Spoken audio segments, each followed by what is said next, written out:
Hello everyone, আসসালামু আলাইকুম। কেমন আছেন সবাই? আমি আলহামদুলিল্লাহ আপনাদের বোন সারানো মোটামুটি ভালো আছি। তবে শরীরটা একটু ভালো না, মানে আমার কদিন পর পর কী হয়, মানে প্রচণ্ড মাথা ঘোরায়। আমি একটু বসা থেকে উঠতে পারি না, ঘুম থেকে মানে শোয়া থেকে উঠতে পারি না, আমার বিশাল প্রবলেম হয়।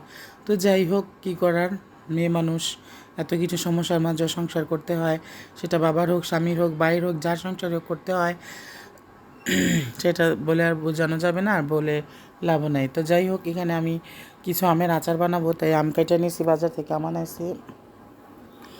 তারপর আমগুলা কাইটা কুইটা একদম একটু ভাপ দিয়ে নিয়েছি। ভাপ দেওয়ার অর্থ হচ্ছে আমি টক খেতে পারি না, সেজন্য টক পানিটা যাতে বের হয়ে যায় সেজন্য আমি মানে একটু সিদ্ধ দিয়ে নিয়েছি। আর একটু ভাপ দিয়ে নিলে মানে টক পানিটা বের হয়ে গেলে আচারটা খেতেও টেস্ট, একটু ঝাল ঝাল টক টক মিষ্টি মিষ্টি ভালো লাগে। আর এখানে আমি একটা বড় সাইজের ইলিশ মাছ নিয়ে নিয়েছি। অনেক দিন যাবত ইচ্ছা হয়েছিল ইলিশ মাছ খাবো, তো ভাবলাম ফ্রিজে যখন আসে তো খাই, রান্না করি। আর এখানে সবজি নিয়ে নিয়েছি আমি রান্না করার জন্য। আর এই যে দাঁড়াগুলো আমি অনেক দিন আগে ফ্রিজে রেখে দিছি, ফ্রোজেন করা হয়ে গেছিলো, ফ্রোজেন করা ছিল, তাই আর কি দিয়া আমি একটা শুটকি তরকারি রান্না করব, তাই এতগুলো সবজি নিছি।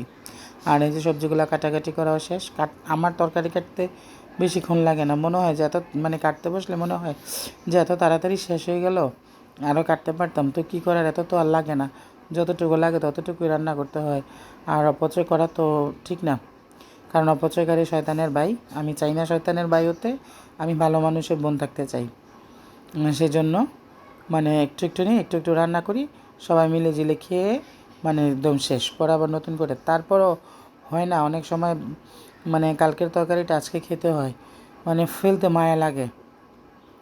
আর এখানে আমাকে আমার বড় আপা ভালোবেসে আমার জন্য বড়া পাঠাইছে। অবশ্য আমি চাইছিলাম আপার হাতের বড়া এত বেশি টেস্ট, মানে বলে বোঝানো যাবে না। আর এই যে এখানে প্রায় 15টা বড়ার মতো পাঠাইছিল।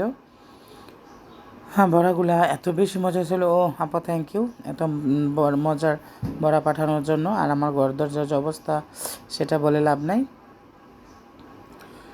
হেল্পিং হ্যান্ড তো যতটুকু করার ততটুকুই করবে, আর সবটুকু তো আমাকেই করতে হয়। তো এই যে এখানে আমি মাছের বোনাটা বসাই দিয়েছিলাম, রান্না করছি মোটামুটি অনেক কিছুই। তো রান্না করতেও তো সময় লাগে, তো আবার মানে সব কিছুই করতে হয়। এখানে ইলিশ মাছ বোনাটা এত বেশি মজা হয়েছে, মানে আমি 2 দিন খাইছি। আর ইলিশ মাছ আমার তত পছন্দের একটা মাছ না, একটু কমই, তারপরও মানে ভালো লাগে। আর তত আবার খারাপ লাগে তাও না।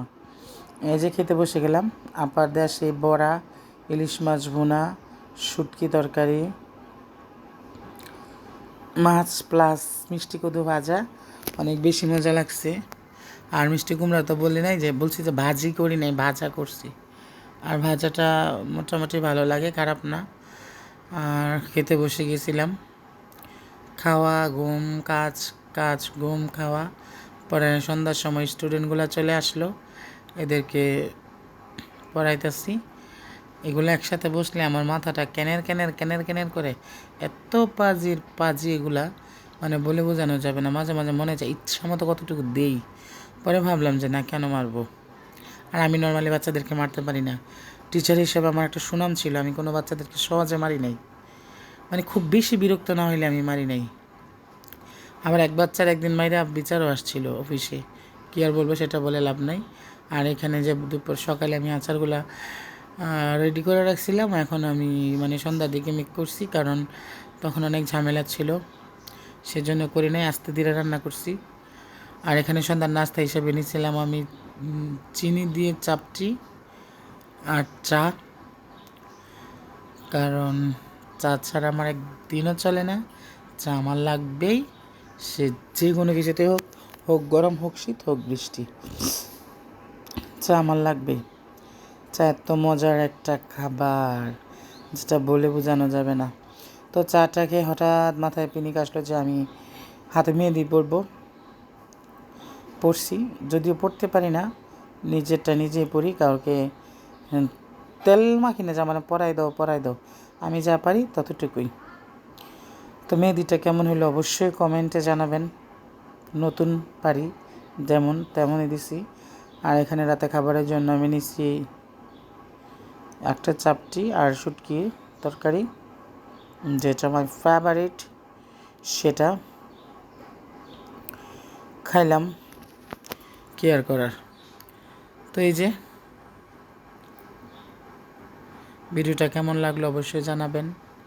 আর মেয়েদের উঠানোর পরে রং, তো ভিডিওটা ভালো লাগলে অবশ্যই কমেন্ট জানাবেন, শেয়ার করে দিবেন, আর পেজটাতে প্লিজ একটা ফলো দিবেন, আর আমার শাহরানু ইউটিউব চ্যানেল একটা সাবস্ক্রাইব করে দিবেন, সবার কাছে রিকোয়েস্ট। তো সবাই ভালো থাকবেন, আমার জন্য দোয়া করবেন, আমিও সবার জন্য দোয়া করি। আল্লাহ সবাইকে ভালো রাখুক, সুস্থ রাখুক, হেফাজতে রাখুক, এটাই সব।